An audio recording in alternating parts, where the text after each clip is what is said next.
vamos a estar compartiendo sobre el pacto, el nuevo pacto. Es tan importante conocer por qué vivimos bajo el nuevo pacto. Estuvimos hablando que en el antiguo pacto había requisitos que la gente, los sacerdotes, el sumo sacerdote tenía que cumplir. Si no cumplía con todos esos requisitos, no podían ni entrar a la sinagoga, ni ejercer el sacerdocio, ya sea, estaban descalificados. Entonces, vivimos, gracias a Dios, bajo la gracia y el nuevo pacto de nuestro Señor Jesucristo. Y estuvimos hablando la semana pasada de Hebreo el capítulo 8. Hoy vamos a hablar de Hebreo el capítulo 9. Pero antes de ir al capítulo 9, queremos llegar al capítulo 10 y leer estos 6 versículos que se encuentran en el versículo 10, en el capítulo 10, sobre el nuevo pacto. Y vamos a leer la palabra de Dios en el nombre del Padre, del Hijo y del Espíritu Santo. Dice, porque la ley, teniendo la sombra de los bienes venideros, no la imagen misma de las cosas que nunca dé, por mismos sacrificios que se ofrecen continuamente cada año para ser perfectos a los que se acercan. De otra manera, cesaría de ofrecerse por los que tributan este culto, limpios una vez, no tendrían ya más conciencia de pecado. Pero estos sacrificios cada año se hace memoria de los pecados, porque la sangre de los toros y de los machos cabrios no puede quitar los pecados. Por lo cual, entrando en el mundo dice, sacrificios y ofrenda no quisistes, mas me preparasteis cuerpo, holocaustos y expiación por el pecado no te agradaron. Donde dijo el Señor Jesús en el verso 5, por lo cual entrando en el mundo dice, sacrificios y ofrenda no quisistes, y añade, dijo, mas me preparaste cuerpo para ofrecértelo. Pero 500 años atrás, de antes de Cristo, el salmista, sin haber conocido, ni saber, ni enterarse quién era Jesús, inspirado por Dios, el salmista dijo en el Salmo 40, el verso 6 al 8, sacrificios y ofrenda no te agradan. Has abierto mis oídos, holocausto y expiación no has demandado. Entonces dije, he aquí, ponga atención, he aquí, vengo en el rollo del libro y que está escrito de mí. Al hacer tu voluntad, Dios mío, me ha agradado y tu ley está en medio de mi corazón. Esto dijo el salmista, pero esto mismo está hablando de Jesús. Porque Jesús vino en el rollo. Jesús es la palabra de Dios. Jesús es el verbo de Dios. Esa palabra fue encarnada, tomó cuerpo. Y ese cuerpo vino a cumplir un plan y un propósito para ofrecerse a sí mismo por los pecados de todo el mundo. Ahí, en ese sacrificio, entra todo el mundo. Entran el brujo, el hechicero, entra el homosexual, entra la lesbiana, entra el rico, entra el pobre. Todo el mundo entra sobre esa sangre. Ahora, esa sangre cobra poder para aquel que recibe a Jesús como Señor y Salvador. Entonces, esa sangre sí lo limpia de todo pecado y de toda maldad, como estamos nosotros libres por el poder de la sangre del Cordero de Dios. Entonces el salmista, inspirado por Dios, dijo esto, sacrificios y ofrenda no te agradan. Has abierto mis oídos, holocausto y expiación no has demandado. Pero el Señor Jesús se ofreció voluntariamente a morir por cada ser humano. Por eso la palabra nos dice así, que todo aquel que en él cree no se pierde, mas tiene vida eterna. Todos aquellos que hemos creído en él tenemos la seguridad de la vida eterna.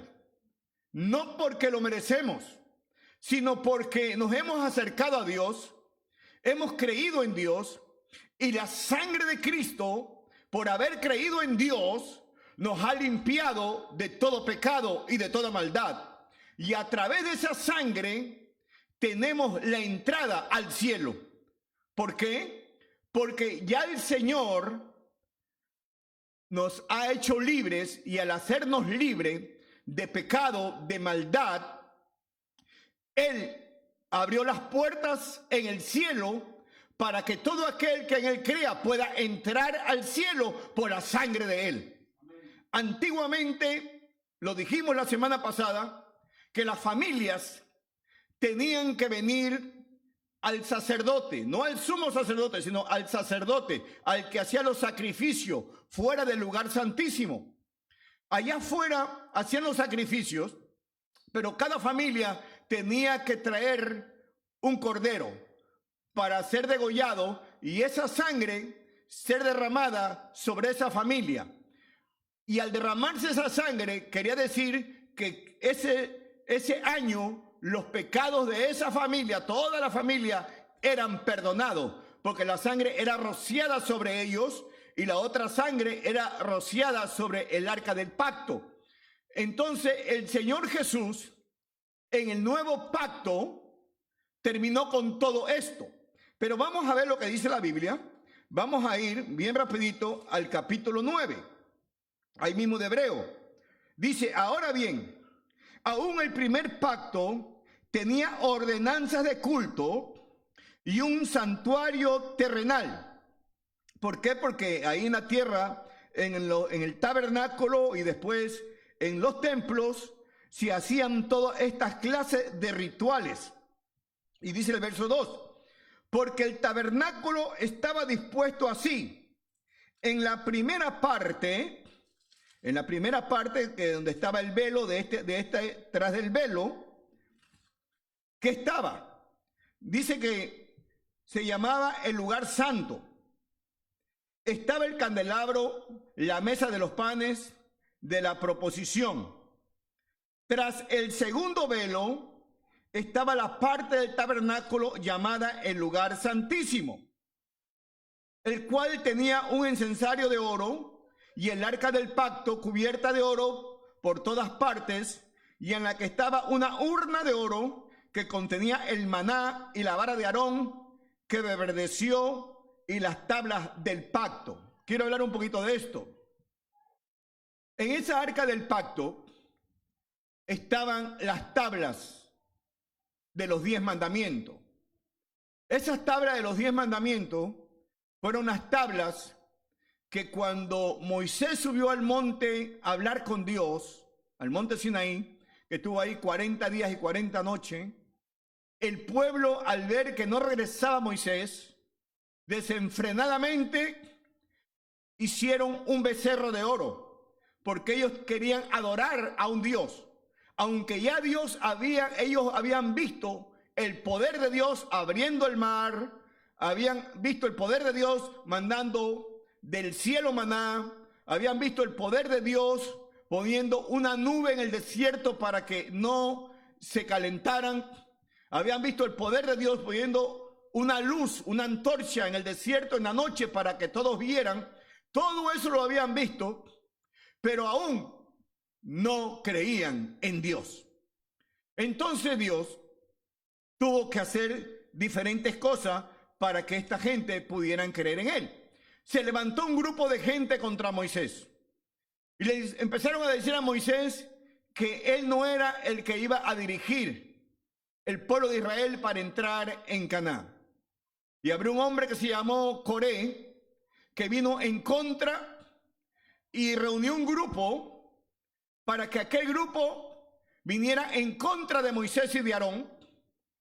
Y entonces esta gente empezaron a hablar con todo el pueblo, y al hablar con todo el pueblo lo empezaron a convencer que Moisés y Aarón no eran los que Dios había escogido para dirigirlos. Ellos también lo podían hacer. Bueno, Dios le dijo a Moisés: dile a este pueblo que los que estén de tu lado se pongan al lado tuyo, y los que no estén de tu lado, déjalos ahí mismo. Y un grupo se puso del lado de Moisés y de Aarón, el otro grupo se quedó allí. Entonces Coré, Natán, ahí mismo la tierra se abrió y se los tragó a todos, para que no siguieran murmurando, acusando contra estos hombres que Dios había escogido. Al otro día que pasó todo eso, se volvieron a levantar otro grupo y dijeron que no era Moisés ni Aarón los que Dios había escogido. ¿Sería aquella gente tastaruda en aquel tiempo? ¿Seremos nosotros igual en estos tiempos? Entonces, Dios instruyó a Moisés y le dijo: dile a cada tribu de Israel que traigan una vara seca cada uno. Entonces cada uno trajo una vara seca y Aarón trajo su vara. Y Dios dijo: aquí vamos a ver si yo los escogí a ellos o no los escogí a ellos. Al otro día, la vara que haya reverdecido, esa es la vara de las personas que yo escogí. Al otro día, todas las varas amanecieron secas, menos la de Aarón. La de Aarón reverdeció, y no solamente reverdeció, también dio flores. Entonces ahí ellos comprobaron que sí era Aarón el que Dios había escogido. Entonces esa vara de Aarón estuvo también en el arca del pacto, como memoria de la grandeza y el poder de Dios. También en esa arca del pacto estaba el maná que ellos vieron caer del cielo, donde comieron por 40 años ese maná. También parte de esas semillas de maná estaban en el arca del pacto. Y las tablas de la ley que Moisés había traído, que había roto, también estaban en el arca del pacto. Por eso dice aquí que en esa arca que estaba revestida de oro estaba el maná, la vara de Aarón y las tablas del pacto, y sobre ella los querubines de gloria que cubrían el propiciatorio, de las cuales cosas que no puede hablarse ahora en detalle. Y así dispuestas estas cosas, en la primera parte del tabernáculo entran los sacerdotes continuamente para cumplir los oficios de culto, ya sea religiosamente, tenían que hacer diferentes cosas los sacerdotes. Tenían que preparar todo, tenían que matar los animales, tenían que lavarse las manos, tenían que lavarse los pies, tenían que tener cuidado que siempre hubiera prendido el lugar del incienso, hubiera el candelabro siempre debía estar prendido, o la menora. Entonces todas estas cosas ellos tenían que hacerse cargo de eso, ese era el trabajo de ellos. Pero en el lugar santísimo, donde el velo cubría el arca del otro lado, ahí no podría entrar nadie. Solamente una vez al año podía entrar el sumo sacerdote que era escogido aquel año. Y aquel sumo sacerdote que era escogido en aquel año tenía que ser un hombre completamente recto, porque si entraba cualquier otro, al instante moría al pisar el lugar santísimo. Pero los sumos sacerdotes tampoco podían entrar allí porque también morían.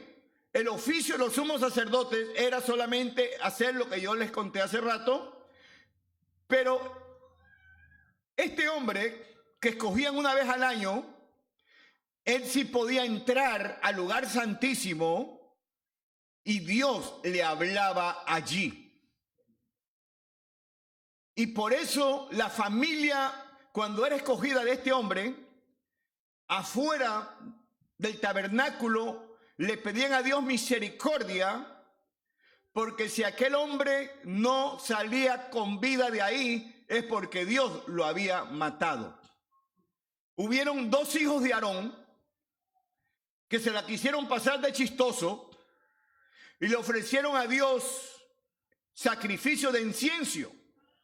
Y le llevaron a Dios un incienso que Dios ni les había dicho a ellos que lo hicieran, ni tampoco era el que él había dicho que debía de ser.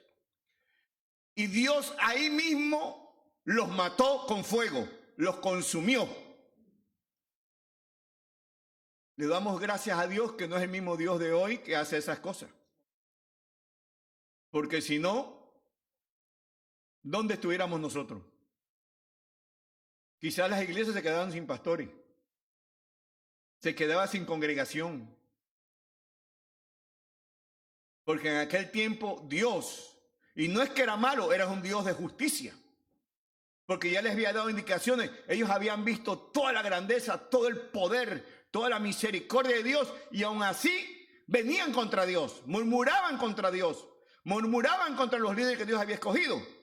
Entonces, trayendo todas estas cosas, ahora dice aquí, en el verso 7, pero en la segunda parte, solo el sumo sacerdote una vez al año, no sin sangre, la cual ofrece por sí mismo y por los pecados de ignorancia del pueblo.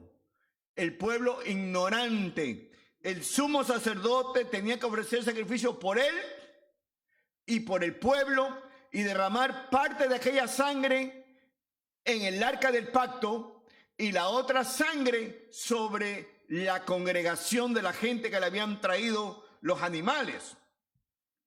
Ahora dice el verso 8, dando el Espíritu Santo a entender con esto que aún no se había manifestado el camino al lugar santísimo, entre tanto que la primera parte del tabernáculo estuviese en pie, lo cual es símbolo para el tiempo presente, según el cual presentan ofrendas, sacrificios que no pueden hacerse perfecto en cuanto a la conciencia al que lo practica este culto, ya que consiste solo en comidas y bebidas y en diversas abluciones y ordenanzas acerca de la carne impuesta hacia el tiempo de reformar las cosas.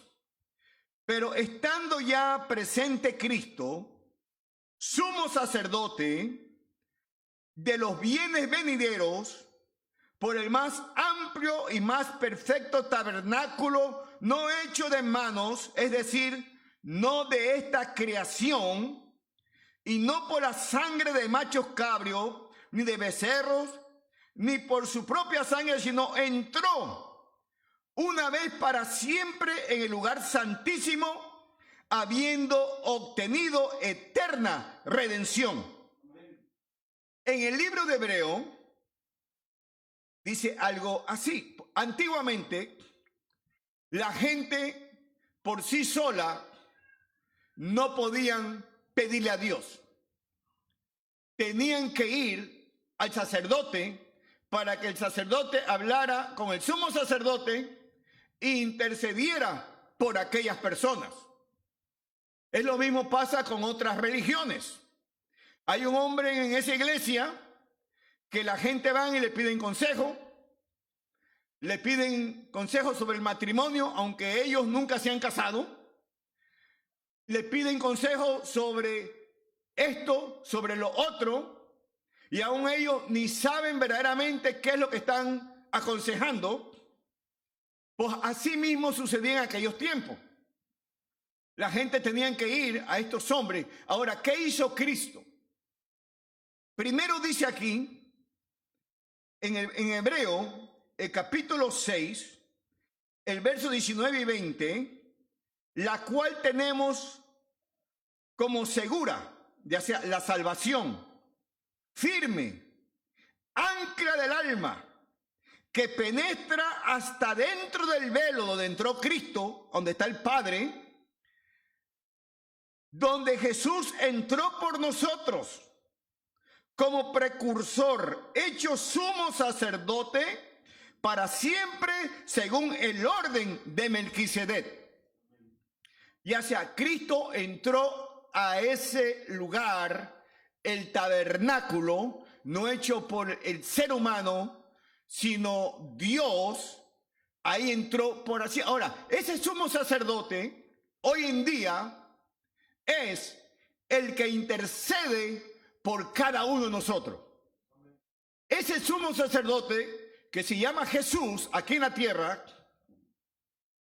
cuando nosotros le fallamos a Dios el Padre, o ya sea, no sabíamos quién era Dios, sabíamos quién era Jesús, pero no entendíamos de verdad. Ahora Jesús entró, abrió el velo para que nosotros hoy en día pudiéramos hablar con Dios el Padre. Y al hablar con Dios el Padre, el sumo sacerdote que está ahí adentro del tabernáculo, del lugar santísimo, que es el Rey de Reyes y Señor de Señores, Él es ahora el que intercede por nosotros delante de Dios el Padre, y el que le dice a Dios el Padre, ya a ella, ya a él, yo ya los perdoné. Ellos ahora tienen entrada al reino de nosotros. ¿Quién era Melquisedec? Melquisedec era un gentil, no era un judío, era un gentil. Pero este gentil, siendo gentil, amaba a Dios. Y como amaba a Dios, era sacerdote en su tiempo, pero al mismo tiempo también era rey. Quiere decir que era rey y era sacerdote. Nuestro Señor Jesucristo, este hombre Melquisedec, siendo rey, siendo sacerdote, murió y ahí terminó su historia. Nuestro sumo sacerdote, Jesús, es rey y es sumo sacerdote y vive por una eternidad. Ese sumo sacerdote nunca morirá jamás. Tenemos a un intercesor entre Dios el Padre, Jesucristo, nuestro Señor y Salvador, es lo que está diciendo el libro de Hebreo. Que nosotros estemos conscientes que tenemos a alguien que intercede por nosotros. Bendito sea su nombre.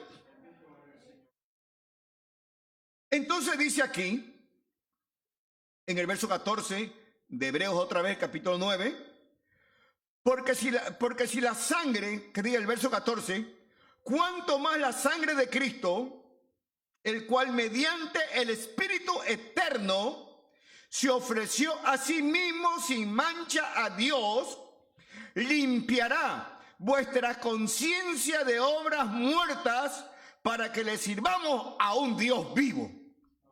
Y hasta toda la maldad que había ahí, Dios la ha ido terminando en nosotros. Así que por eso, ese mediador de un nuevo pacto,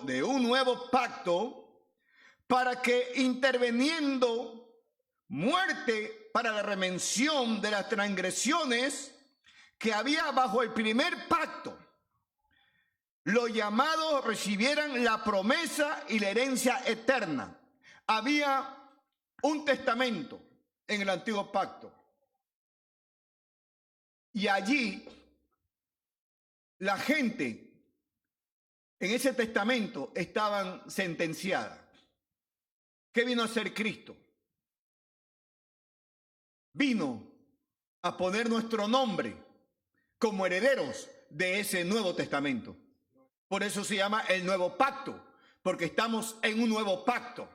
Estamos bajo la gracia, estamos bajo el amor, estamos bajo la misericordia, bajo el perdón del Dios Todopoderoso. Entonces dice aquí, mire lo que dice aquí en el verso 16. Porque donde no hay testamento, es necesario que intervenga la muerte del testador. Quiere decir, el que tenga un testamento, si no ha muerto, nadie puede heredar nada. Bueno, hoy en día matan a la gente para heredar las cosas. Pero nadie podía heredar nada. Ahora, Jesús, al morir en esta tierra, sus hijos, que somos nosotros, y a todos aquellos que han creído en Él, tienen la entrada, o tenemos la entrada, por eso Nuevo Testamento, a heredar la herencia que Él tiene para nosotros, sus hijos. El regalo de la vida eterna y también todas las cosas que Dios ha hecho a favor de cada uno de nosotros. Y dice el verso 19, porque habiendo anunciado Moisés todos los mandamientos de la ley a todo el pueblo, tomó la sangre de los becerros, de los machos cabrios, con agua, lana, escarlata y hisopo, y roció el mismo libro y también a todo el pueblo. ¿Cuál es aquel libro? El Pentateuco, los 5 libros que escribió Moisés. Los roció con aquella sangre. Y también la otra mitad roció a todo el pueblo con esa sangre. Esa sangre, la sangre significa vida.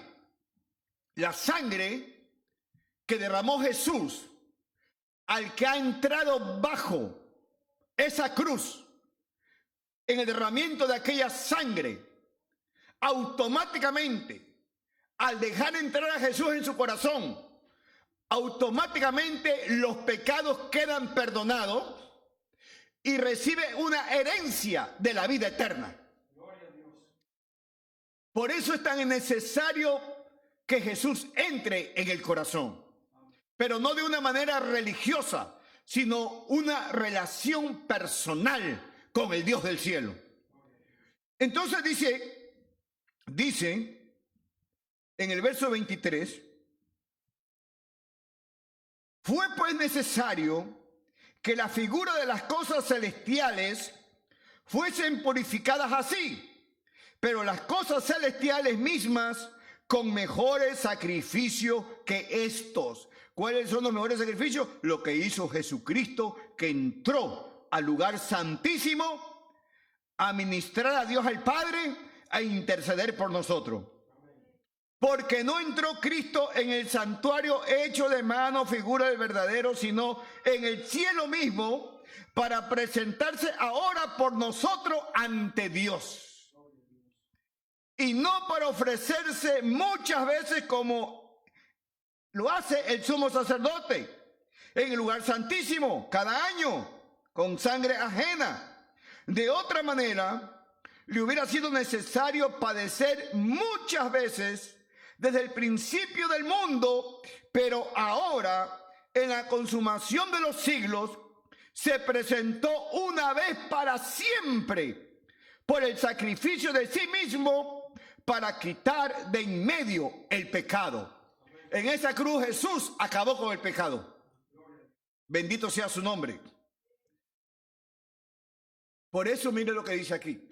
Como Jesús hizo eso, fue a la cruz, derramó su sangre en la cruz, fue al sepulcro, pero él lo dijo antes que sucediera todo: voy a ir a una cruz, voy a morir por ustedes, pero la tumba no me podrá detener. Y por eso dice que al tercer día Jesús resucitó. Pero no solamente resucitó, sino descendió a las profundidades del infierno.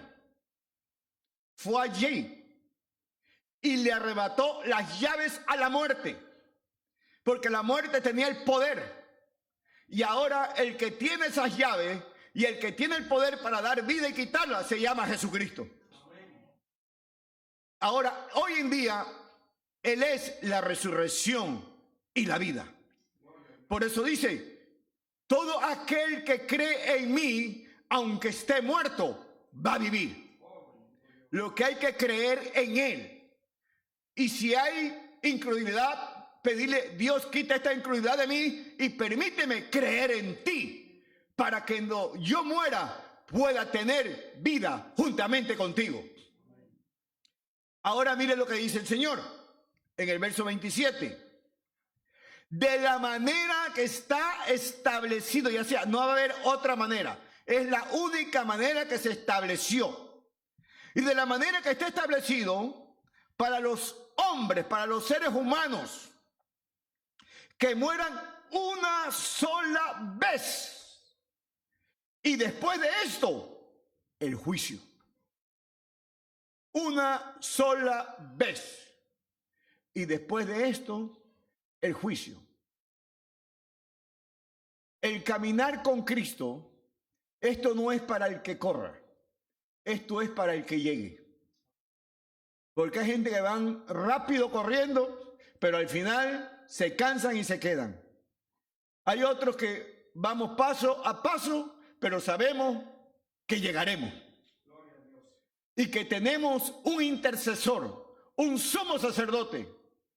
Su nombre es el Verbo de Dios, el Rey de Reyes y Señor de Señores. Porque allá en el lugar santísimo donde está Jesús, intercediendo por nosotros, allá su nombre no es Jesús. Ya no tiene ese nombre. Su nombre es aquí en la tierra, Jesús. Allá es el Rey de Reyes y Señor de Señores. Allá es el Alfa y el Omega, el principio y el fin. Allá es el Verbo de Dios, el primero y el último.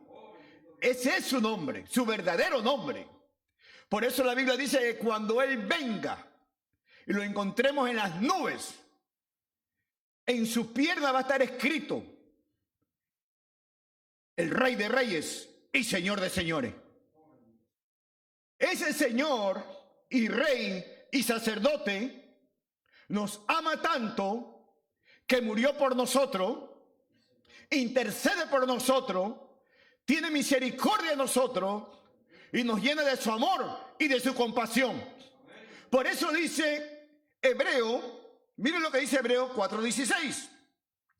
Acerquémonos confiadamente. Antiguamente recordemos que no se podía nadie acercar confiadamente. Dios les había dicho, aquí nadie se puede acercar. El que se acerque, sean animales, sean niños, sean mujeres, sean ancianos, se mueren. Pero hoy en día, confiadamente, sí nos podemos acercar a Dios. ¿Por qué? Porque ya Cristo entró en el lugar santísimo. Ya está ahí intercediendo por nosotros, pidiéndole al Padre que tenga misericordia de nosotros. Por eso ahora dice, acerquémonos confiadamente. ¿A dónde? Al trono de su gracia. ¿Para qué? Porque en el trono de la gracia de Dios, en el oportuno socorro que lo vamos a necesitar, de ahí sale amor, misericordia, sale perdón, sale los frutos del Espíritu, sale el poder de Dios que viene sobre nuestras vidas. Al acercarnos confiadamente al trono de su gracia. Por eso todo aquel que ha recibido a Jesús de verdad como su Señor y Salvador y está tratando cuando menos de buscarlo, hay una garantía de Dios para nosotros, que somos sellados por Él con su sangre. Y esa sangre es el sello para poder entrar al cielo y tener el regalo de la vida eterna. Y dice el verso 28, así también, Cristo fue ofrecido una sola vez para llevar los pecados de muchos. Y va a aparecer por segunda vez sin relación con el pecado, para salvar a los que esperan. ¿Quién espera a Jesús? Los que esperan. Ahora mire, en los últimos tiempos, y estos son los últimos tiempos que estamos viviendo, la Biblia dice de esta manera: en los últimos tiempos, el amor de muchos hacia Dios se va a enfriar. Al enfriarse, ese amor hacia Dios, ya no les interesa buscar de Dios. Ya no les interesa congregarse. Ya no les interesa leer la Biblia. Ya no les interesa hablarles a otro de Dios. Porque ya no hay el amor de Dios en sus corazones. Están fríos espiritualmente. Y eso está escrito que iba a pasar en los últimos tiempos. Y no solamente eso. Dice que en los últimos tiempos, Jesús dijo: cuando venga a la tierra a buscar a mi iglesia, ¿todavía hallaré fe en ellos? ¿Todavía hallaré fe en ellos? Y el Señor dijo: son muchos los que yo he llamado, pero son bien poquitos los que yo he escogido. Preguntémonos, ¿seremos de los que Él ha escogido? Dijo: el que permanezca hasta el final, ese será salvo. El que esté ahí aferrado, sin desmayar, ese será salvo. Dios no es buscarlo cuando me siento bien o buscarlo cuando necesito algo, sino la Biblia dice que tenemos que buscarlo en todo tiempo. Cuando me siento bien, cuando me siento mal, tengo que buscarlo sin desmayar. Buscarlo mientras pueda ser hallado. Llegará un momento que la gente va a querer buscar de Dios, pero desafortunadamente va a ser demasiado tarde. Asimismo estuvo Noé 120 años hablándole. La gente no entendió, no le importó. Jesús, hace 2020 años que nos está dando oportunidad que vengamos a Él. Pero de que volverá, volverá. Y volverá a buscar a su iglesia. Aquel que le sirve, aquel que lo busca, aquel que lo honra y aquel que cree en Él con todo su corazón. El nuevo pacto es una bendición de Dios para nosotros, pero así como en el antiguo pacto había ordenanzas, había leyes y habían que cumplir y no las podían cumplir, Jesús por eso dijo: ahora les voy a dar un nuevo pacto en mi nombre. Para entrar en ese nuevo pacto, primero dijo: ámense los unos a los otros. Segundo dijo: hagan la voluntad de mi Padre. Entonces, el amor y la misericordia de Dios que nos ha alcanzado, no porque lo merecemos, porque soy bueno o porque soy malo, o porque ayudo o porque no ayudo, no. ¿Estaré en el centro de la voluntad y el propósito de Dios en mi vida? Cuando yo me muera, ¿me iré para el cielo? Va a haber sorpresas, muchas sorpresas. Y no es la culpa de Dios, es la culpa de nosotros. Muchas veces no le creemos a Dios. Entonces, quiero hacer mi voluntad. Por eso en el antiguo pacto Dios llevaba a la gente recio. El que no creía, muere. El que se rebela, muere. El que viene y entra sin permiso, muere. Hoy en día vivimos bajo la cobertura y la misericordia del Dios Altísimo. Que Dios nos ayude a entender todos estos principios del nuevo pacto. En el nuevo pacto vamos a orar. Padre, en el nombre de Jesús, te damos gracias por tu palabra, porque aprendemos. Gracias, Señor Jesús, por lo que hiciste por nosotros. Gracias por ese nuevo pacto que nos has permitido entrar, sin nosotros tener que hacer nada, solamente creer en ti. Te damos gracias por la oportunidad, te damos gracias por el privilegio. Señor, pedimos tu perdón, pedimos tu ayuda, pedimos tu socorro, pedimos tu misericordia para seguir perseverando en los caminos tuyos. Y aquellos que no te conocen aún, que tengan una relación personal contigo, hoy la podrán tener. Repite conmigo esta oración en cualquier lugar donde tú te encuentres y dile: Señor Jesús, perdona mis pecados, entra en mi corazón y hazme hijo tuyo. Séllame con tu Espíritu Santo y úsame para tu gloria. En el nombre de Jesús. Amén y amén y amén. Que Dios me los bendiga.